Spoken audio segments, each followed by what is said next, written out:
Bien sûr qu'il y a des réponses différentes, d'abord qui sont adaptées au peuple, qui sont adaptées à leur histoire, qui sont adaptées à leurs possibilités économiques, mais tout ce qui est, nous, ce qu'on peut encourager, tout ce qui est prise de pouvoir par le peuple, pour le peuple, face aux multinationales, il faut l'encourager. Pour la France, ça veut dire très clairement des nationalisations, par exemple.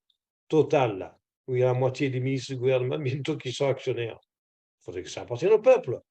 Quand je dis nationaliser Total, c'est pas que les actionnaires privés soient remplacés par l'État. Il faut vraiment que ça appartienne au peuple, c'est-à-dire, puisque la question de l'énergie, c'est une question fondamentale pour l'être humain, eh bien, il faut que ce soit un conseil d'administration avec des représentants des salariés, des représentants de la population. Point. Et c'est pareil pour EDF et c'est pareil pour tout ce qui est grands moyens, les moyens de transport, la SNCF, ce qu'on n'a jamais connu en France. On a connu des nationalisations qui étaient de fausses nationalisations, qui étaient de vraies étatisations. Et si je prends EDF par exemple, les usagers, ils n'ont jamais eu trop le pouvoir de dire grand-chose et les salariés, ils n'avaient pas trop de pouvoir non plus.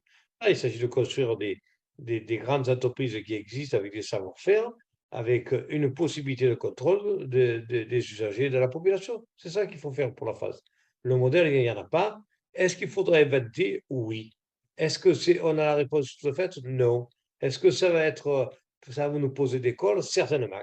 Est-ce qu'il faudra falloir inventer une façon de la répartition du pouvoir entre les mairies, les régions, l'État central? Sans doute.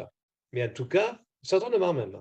Mais en tout cas, il faut en finir avec la dictature qui, elle, existe aujourd'hui, celle de l'Union européenne, celle de l'OTAN, celle du capitalisme international.